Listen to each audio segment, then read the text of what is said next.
This world is ruled by martial arts, which forces schools to postpone their entrance exams and require students to take two separate tests. One is a cultural exam, and the other is a martial arts exam. The combined total score is 750 points.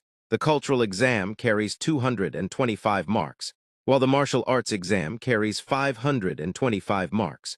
Only the top 10 students earn the right to enter the Hongjai class, which is recognized as the highest elite class.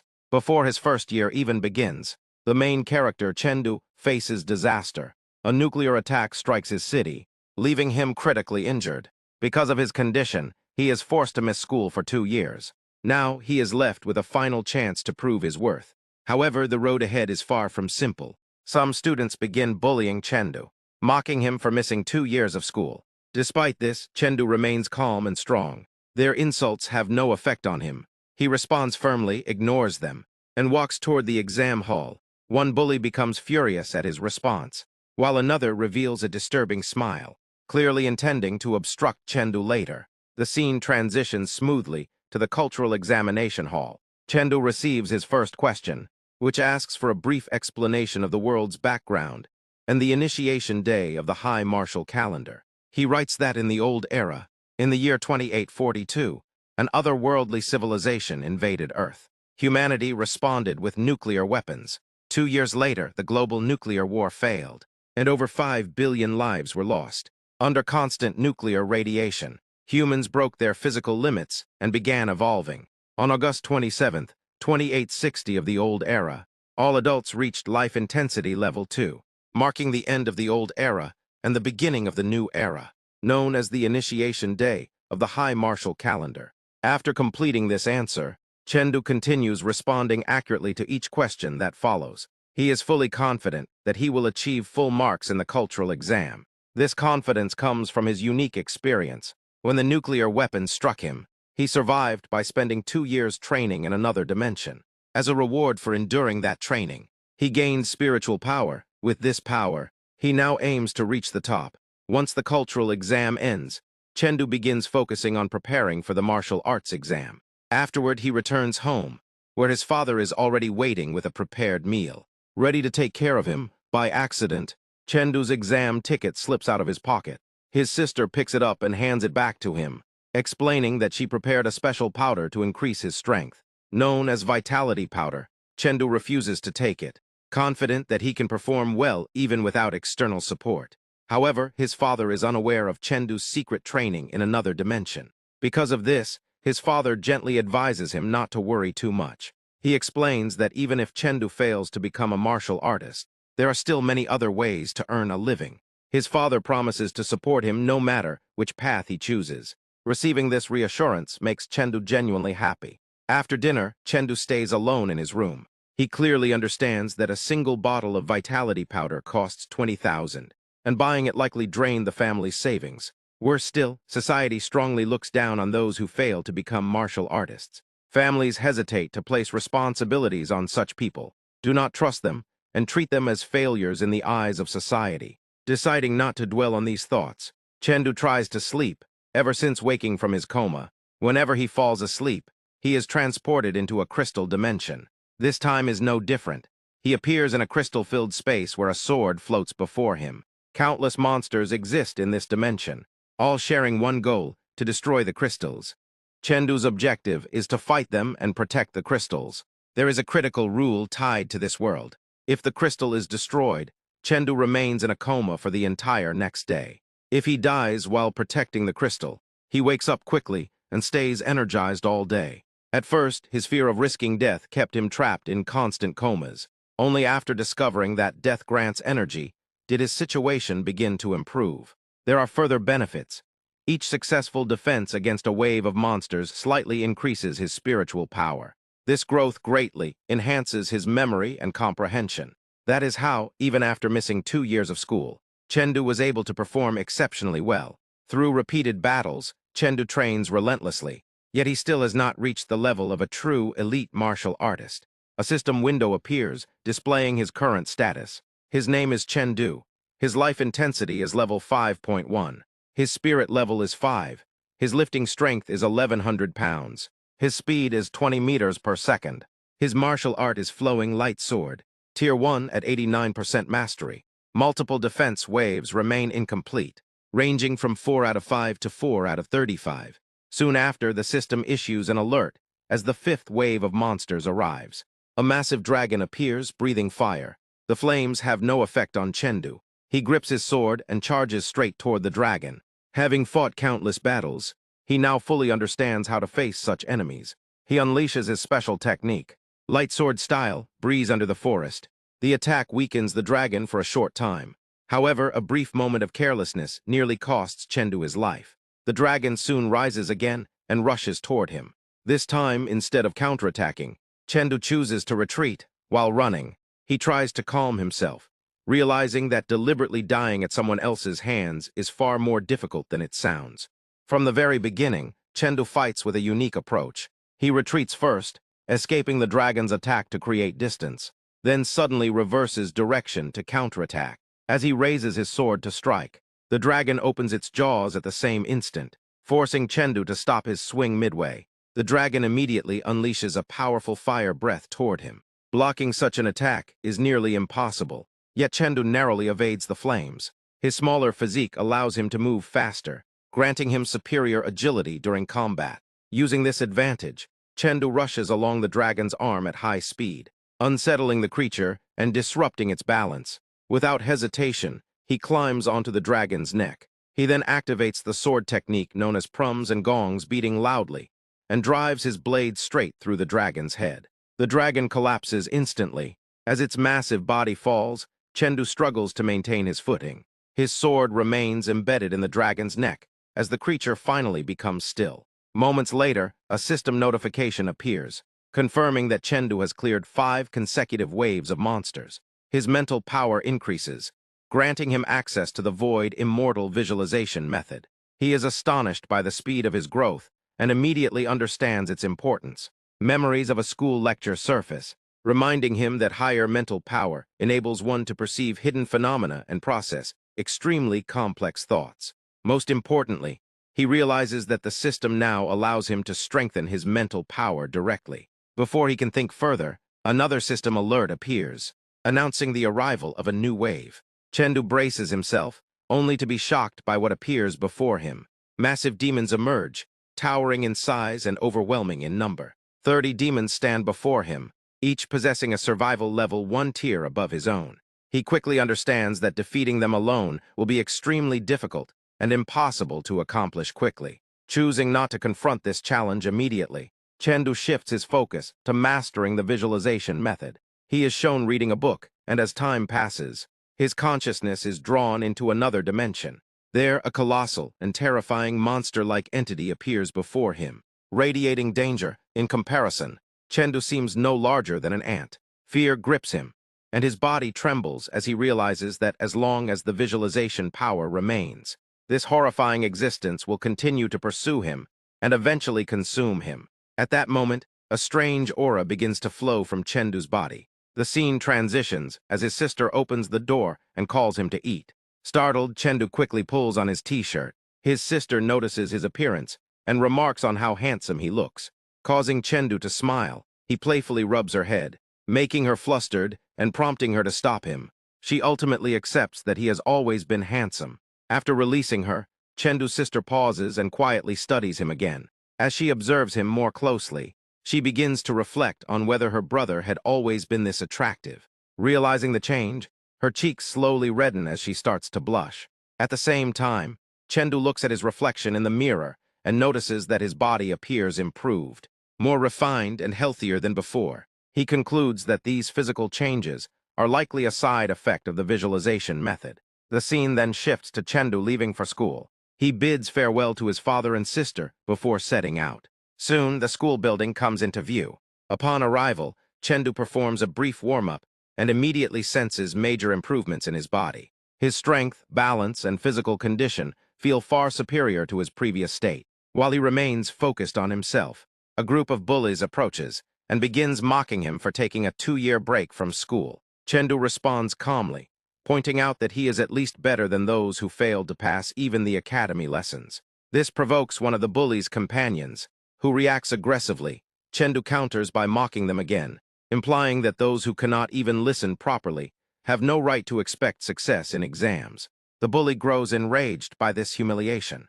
Chendu follows up by stating that he never mentioned any names, and that anyone who feels offended is free to take it personally. As tensions rise, another student intervenes, reminding everyone that the assessment is what truly matters, and that any conflict would only lead to greater losses if a teacher were to arrive. The bully eventually leaves, but not before issuing a threat toward Chendu. The student who stepped in then checks on Chendu's condition. Chendu reassures him, explaining that he is capable of dealing with anyone who stands in his way. The concerned student explains that the situation is more complicated.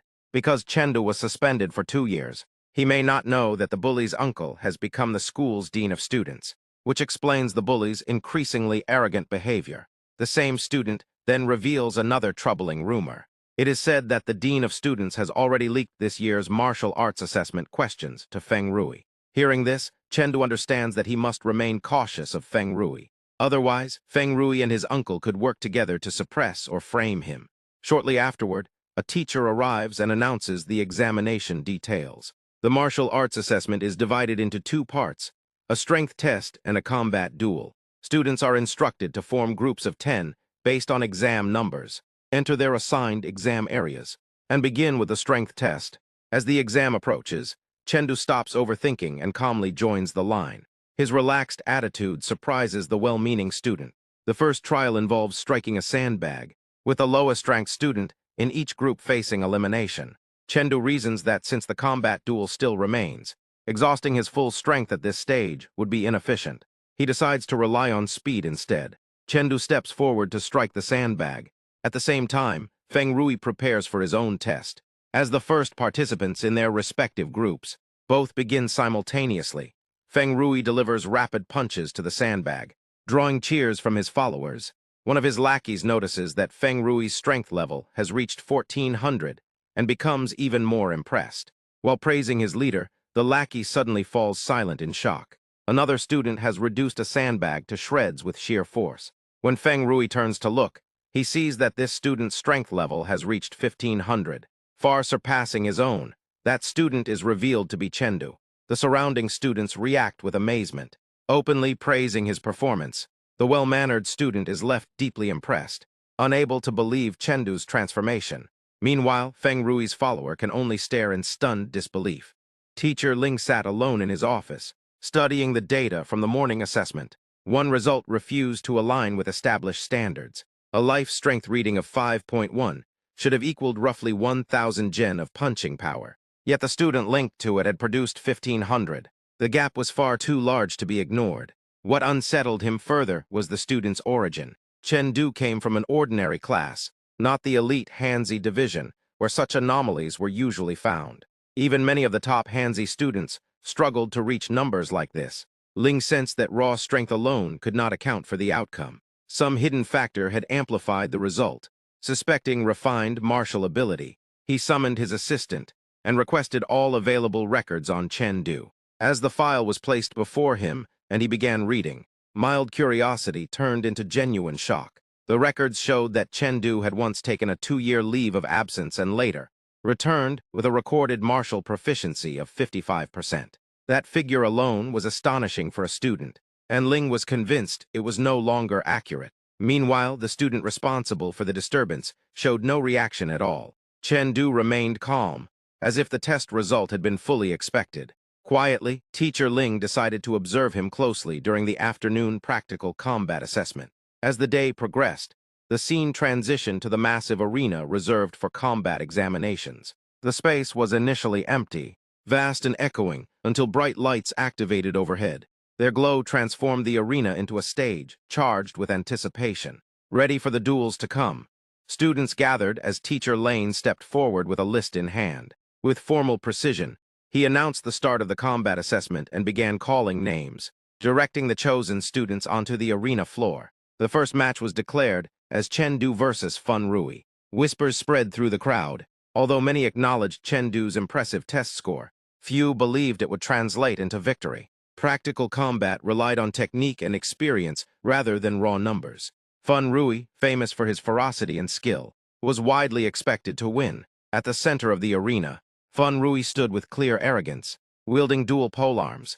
He radiated confidence and dismissed Chen Du's previous victory over him as mere luck. In contrast, Chen Du appeared relaxed, facing the situation with quiet assurance. The duel began without delay. Fun Rui charged forward, his weapon flaring with intense red energy as he unleashed a rapid opening strike. He followed immediately with a wide swing that released a blazing wave straight toward Chen Du. Moments before impact, Chen Du raised his hand. In a flash of light, an ornate greatsword materialized and intercepted the attack. The collision sent a violent shockwave through the arena. Fun Rui was blasted backward, blood spraying from his mouth as he struggled to stay upright. Desperation quickly consumed him. The reward at stake, entry into the prestigious Hanzi class, dominated his thoughts. Rage and ambition fused together as his energy flared brighter and his eyes glowed dangerously. Pouring everything into a single overwhelming move, he unleashed his signature Wolf Fang technique. From Chen Du's perspective, the arena turned into a storm of destructive force as explosive waves surged toward him. His expression remained calm. With controlled and precise movements, he threaded through the chaos, narrowly avoiding each lethal strike. As every attack failed, Fun Rui's frustration erupted.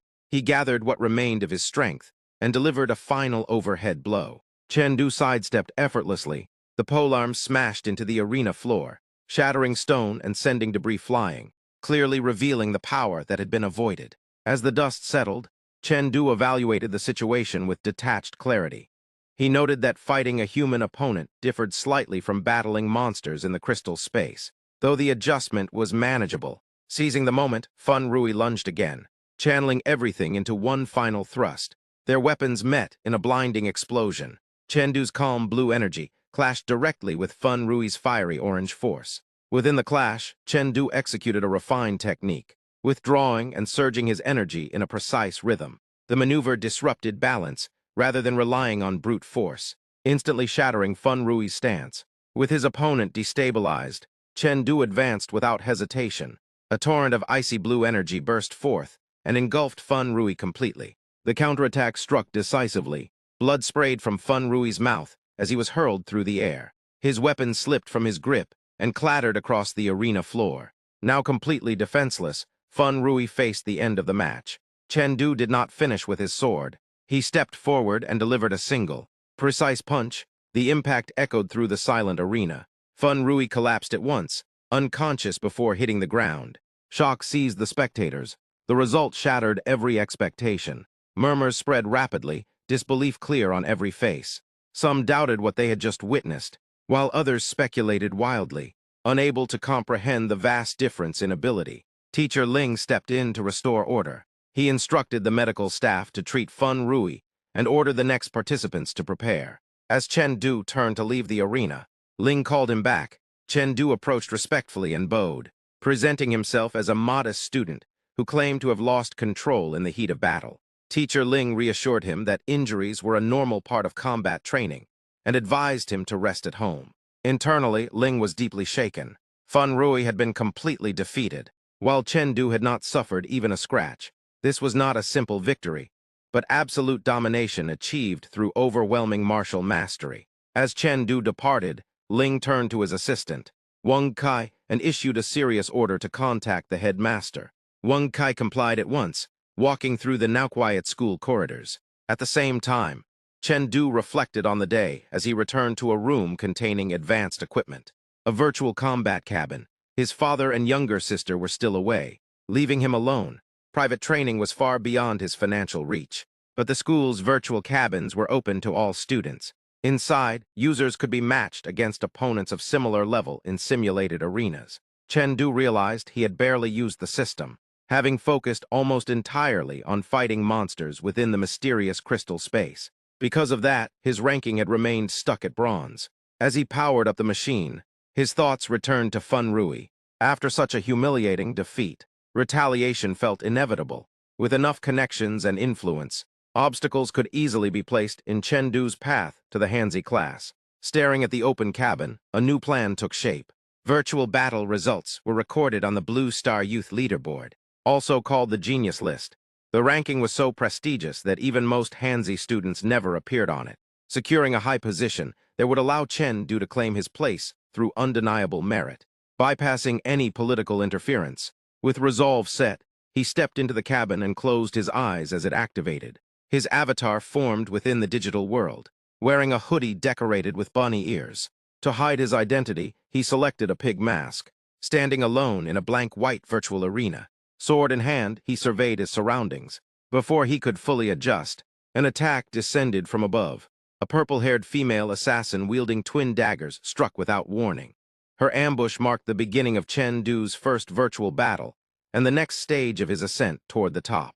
Inside the virtual training space, Chen Du's pig-masked avatar barely had time to orient himself before danger struck. A mysterious purple-haired girl descended without warning and launched a fierce kick that allowed no time to prepare. The impact knocked him off balance, but he managed to raise his guard at the last instant and block it.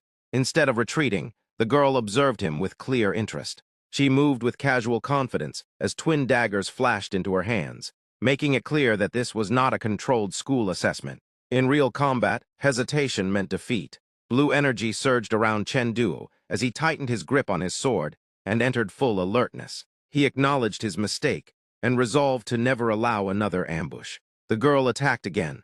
Chen Du responded by accelerating sharply and leaving behind a fading afterimage. Her blades cut straight through the illusion and sliced only empty air as her momentum carried her forward. The sweeping strike passed harmlessly through the space Chen Du had occupied moments earlier. Chen Du seized the opening and countered with the Azure Dragon Point Pierce. The thrust was fast and precise, yet the girl deflected it with ease. She closely examined his movement and immediately identified a flaw. His piercing technique resembled a simple slash, rigid and predictable, while blocking him effortlessly. She conveyed a crucial truth through her actions. The four forms of the flowing light sword were never meant to be stiff imitations.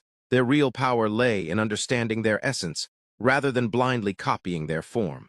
The insight struck Chen Du deeply. Behind the pig mask, his eyes widened in realization. A sword technique did not need to be bound to a fixed structure. As that thought surfaced, another followed. She had recognized his sword art far too easily. That brief distraction proved fatal. In an instant, the girl vanished from his sight and reappeared directly behind him. Chen Du froze completely.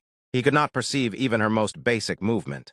Her daggers hovered inches from his body as defeat became unavoidable. Purple energy flared in her eyes, and the final strike landed cleanly. Chen Du's avatar was cut down without mercy. The system immediately confirmed the outcome. His masked identity, Spray Bear, was recorded as defeated. The results displayed his loss against the opponent known as the little girl who sells nukes, deducting 10 victory points as he was forcibly ejected from the arena. Back in the preparation area, Chen Du reflected on the match. His opponent had relied not on overwhelming power, but on timing, deception, and precision. His pig mask lay shattered as he stared at the virtual interface, replaying her insight again and again in his mind. Suddenly, clarity struck. Among the four forms of the flowing light sword, there was only one he had never truly mastered, the Azure Dragon Point Pierce. Until now, he had treated it as a straightforward thrust. Its true nature was something entirely different. It was closer to an assassin's strike, sudden, concealed, and lethal. The realization deepened. He had been fighting too openly and too directly. Assassins thrived on ambush and misdirection, the complete opposite of his upright, frontal style. Excitement surged through him as the implications became clear. Without hesitation, he queued for another match, eager to test his new understanding. This time, his opponent materialized as a towering brute with a heavily muscled body, wielding a massive chained weight. Chen Du sighed inwardly as his luck shifted from a cunning trickster to a walking siege weapon. A bead of sweat traced down his face as the brute wasted no time and hurled the weapon forward. Blue energy erupted as Chen Du charged ahead, confident that superior martial skill would secure the advantage. The brute slammed the weapon into the ground instead, unleashing a devastating area attack that carved a destructive line across the arena floor. Chen Du reacted instantly, dodging the strike and countering with a sweeping sword technique. Golden geese across the sky. The brute remained unimpressed. With a violent pull, he yanked the chain. The massive weight reversed course and swung back with terrifying force, transforming into a colossal pendulum rushing straight toward Chen Du. Facing the incoming wrecking ball, Chen Du stayed calm. Confidence flickered behind his mask as he prepared to demonstrate the difference between raw strength and true mastery. He flowed aside with light, precise movements, evading the clumsy, yet devastating attack. The weight slammed into the ground and missed him entirely. Dust and debris exploded outward from the impact. In the same instant, Chen Du appeared behind his opponent with his sword tip hovering at the brute's neck. Before the man could react, Chen Du struck. The Azure Dragon Point Pierce was unleashed, not as a frontal thrust, but as a swift and concealed assassination strike. The system announced Chen Duo's victory over Wang Dikui and awarded him 10 points. Standing alone in the arena, Chen Duo reflected on the outcome. This was the first time he had truly used the Azure Dragon Point Pierce, as it was meant to be used. The battle sparked a deeper question within him regarding the true nature of the sword. The answer revealed itself naturally. Skill was not limited to strength or dexterity, but expanded through infinite variation. A technique could be rigid or fluid, obvious or hidden. A martial artist could strike like thunder or endure like a quiet stream. The Azure Dragon Point Pierce existed to teach that a sword could embody both honor and deception, open confrontation and silent assassination. It was a weapon without fixed definition, limited only by imagination. Chen Duo lifted his pig mask slightly, revealing a confident smile as he fully accepted this philosophy. As if responding to his enlightenment, a system notification appeared. His mastery of the flowing light sword surged to 90%. Satisfied, he logged out of the virtual pod. Exhaustion washed over him, quickly followed by hunger. As he sighed, his smart wristband vibrated with a notification. A congratulatory message informed him that he had entered the top 10,000 of the Blue Star Youth ranking. Chen Duo stared at the display in disbelief. Top 10,000 across the entire planet. He immediately requested the detailed results. The numbers were staggering. He ranked first in his city, Liangchang 7th in the district, and 6,219th worldwide. A wide grin spread across his face. With this achievement, his admission into the prestigious Hongzi elite class was no longer uncertain. The scene transitioned back to reality. The expansive campus of Liangchang, #1 high school, came into view as Chen Duo walked toward the entrance with confident posture. That confidence was abruptly interrupted when someone shouted his name. A portly man wearing a disciplinary armband stepped forward. He was the Dean of Student Affairs, notorious for his foul temper. Without hesitation, the dean berated Chen Duo for alleged disrespect toward faculty. Chen Duo responded politely but cautiously. Students nearby began whispering as curiosity grew around the confrontation. The dean continued, asserting his authority over student appearance and demanding an explanation for Chen Duo's clothing. Chen Duo calmly pointed out that he was wearing the standard school uniform. Laughter rippled through the crowd. Whispers quickly revealed the truth. The dean was Fun Rui's uncle. Speculation spread that the confrontation was an act of revenge. Rumors escalated, with some claiming Chen Duo's earlier victory had been achieved through banned substances. Disappointment and suspicion began to spread among the onlookers. Driven by resentment, the dean repeatedly prodded Chen Duo with his disciplinary stick, criticizing his hair, posture, and overall appearance as violations. Chen Duo remained unshaken and challenged the accusations by demanding to know which rule he had broken. The dean erupted in rage at being questioned. He raised the disciplinary stick to strike, but the blow never landed. Chen Duo caught it effortlessly, his expression cold and unmoving. Furious, the dean threatened expulsion and invoked the authority of the headmaster. Before the situation could escalate further, a calm voice cut through the tension. Two men approached. One was Lai Mu, the headmaster of the school. The other was Wang Quan, the mayor of Liangchang City. The atmosphere shifted instantly. The dean abandoned his aggression and hurried to report what he described as misconduct. The headmaster silenced him with a single raised hand, making it clear that he already understood the situation. His gaze passed over the dean entirely and settled on Chen Duo. They had come specifically to see him. The mayor congratulated Chen Duo warmly and remarked that after ranking first in the city and entering the planet's top 10,000, meeting him in person was inevitable. Shock rippled through the crowd. The whispering students froze in place. The dean stood speechless, disbelief written across his face. Top 10,000 on the Blue Star Youth ranking. The reality settled over everyone at once. After Chen Du's shocking display of power, the entire area sank into stunned silence. No one present had anticipated such a revelation. The instructor stood frozen, disbelief etched clearly across his face. Before panic finally surfaced, only then did the truth fully register, as Chen Duo had ranked within the top 1 in 10,000 on the Blue Star Youth Combat rankings. Behind him, the students erupted into low but intense discussion. Many immediately discarded the earlier rumors, realizing that someone with such strength would never have needed external assistance to defeat Fun Rui.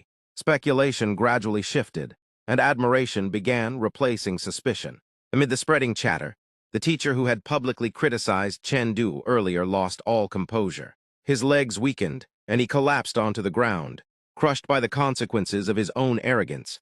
At that moment, Principal Li Muk and Mayor Vang stepped forward and formally requested that Chen Du accompany them to the conference room for an important discussion. Chen Du complied without hesitation and followed them. Outside the conference room, Chen Du noticed 2 other students walking alongside him. Drawing on memory, he quickly identified them as Lu Ba and Molly Dak, 2 of the 3 most formidable students at Lang Ban Martial Arts High School. The 3 entered together, where the principal and mayor were already waiting. It marked the first time the school's top 3 geniuses had been gathered in one place. Despite their reputations, they were strangers to one another. The atmosphere remained restrained and faintly awkward. Simple nods replaced introductions before silence settled over the room. The meeting began immediately. Mayor Vang went straight to the point and announced that 100 cities across the Tu Van region would jointly host a grand competition for graduating students. He methodically explained the rules. Each city would select 3 students based on the highest martial rankings recorded at 6 o'clock the previous evening. The event, known as the Battle of 100 Cities, would last 3 days and be hosted at a designated high school. Every team would be accompanied by a martial artist at or above level 15 to ensure safety and oversight. The rewards were exceptional. The top 10 participants would receive bonus points toward their college entrance examinations, along with a substantial cash reward of no less than 10 additional points and 100,000 yuan. As the explanation continued, Chen Du's expression grew increasingly serious. Once the rules were fully explained, the mayor formally asked whether the 3 students were willing to participate. Lu Ba raised a concern regarding the absence of a traditional arena format. The mayor responded by clarifying that the competition emphasized real combat experience above all else, and warned that it would be extremely dangerous, potentially even fatal, despite the risks. Confidence surged through Chen Duo. He estimated that his current strength already placed him among the top 20 in the region, and with his rapid progress, breaking into the top 3 was entirely possible. Sensing the tension, Mayor Vang reassured them that participation itself held value. Even without reaching the top 10, the experience would allow them to accurately measure their standing among their peers. Chen Duo did not hesitate. He was the first to step forward and confirm his participation. Molly Dak and Lu Ba followed immediately. Satisfied with their resolve, the mayor praised them as rising heroes of the younger generation and dismissed them, instructing them to return to class and await further notice regarding departure. As Chen Duo left the conference room, his true motivation became clear. He was not seeking fame or glory. He fought for his family. If he could secure a position within the top 3, his parents would no longer need to exhaust themselves with endless labor. With that realization, his resolve hardened completely.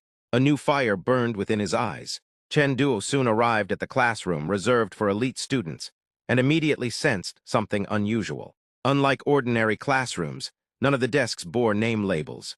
Unaware of the unspoken hierarchy, he chose an empty seat and sat down. Trouble followed instantly. A tall, heavily built student with a vicious demeanor slammed his hand onto the desk and demanded that Chen Du leave at once. The student, known as Fo, questioned how someone like Chen Du dared to sit there. Unfazed, Chen Du calmly placed his hand on the desk and stood.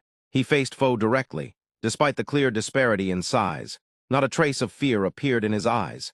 Internally, he found the situation almost absurd, even in an age dominated by martial cultivation. Such crude bullying still existed. Just as the confrontation was about to escalate, a hand settled on Fo's shoulder. Molly Dak had stepped in. He calmly explained that Chen Du was new and unfamiliar with the class rules. A chill ran down Chen Du's spine. He had not sensed Molly Dak approaching at all.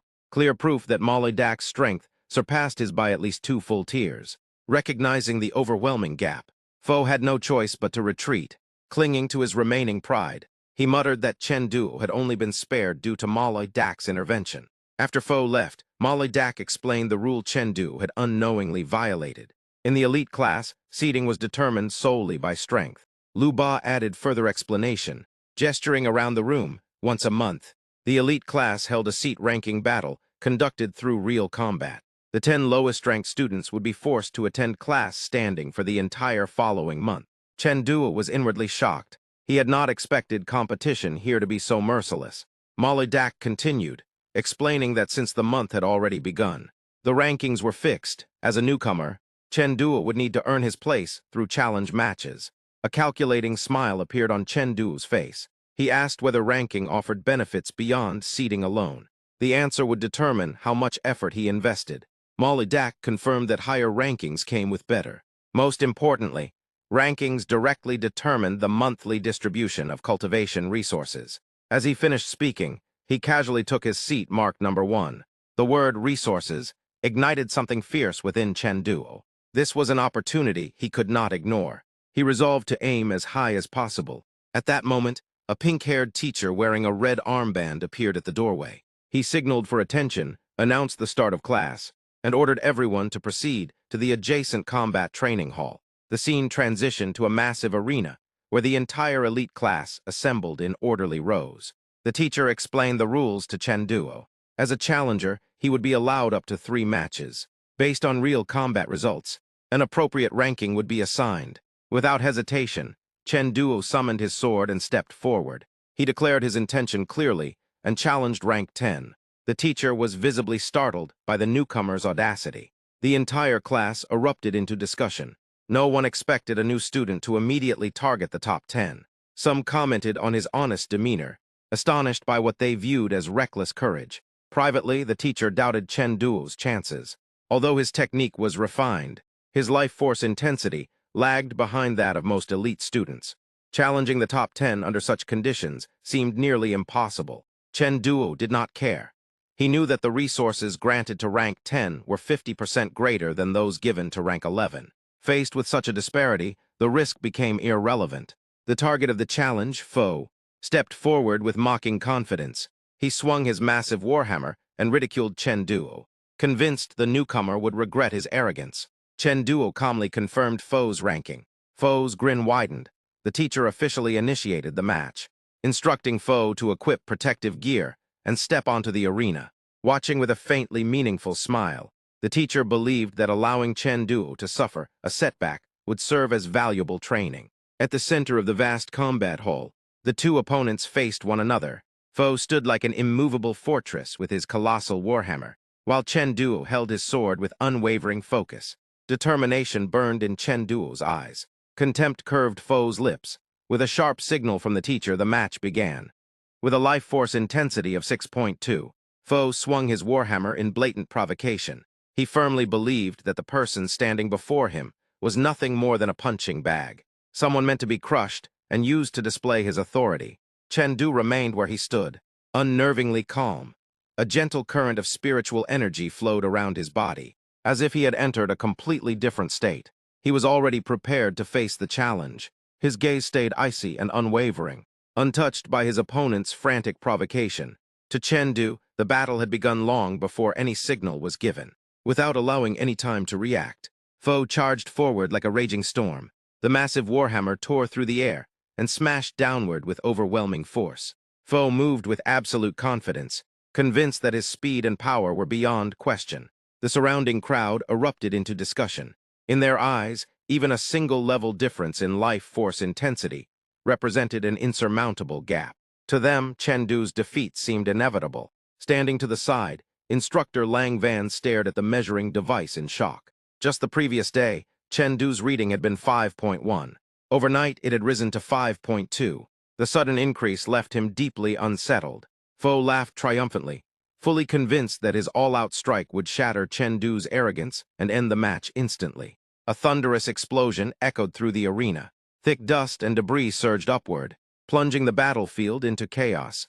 In the very next instant, Fo's smile froze. Horror overtook him as he realized his attack had missed. A chilling sensation crawled up his spine. At some point, Chen Du had already moved behind him.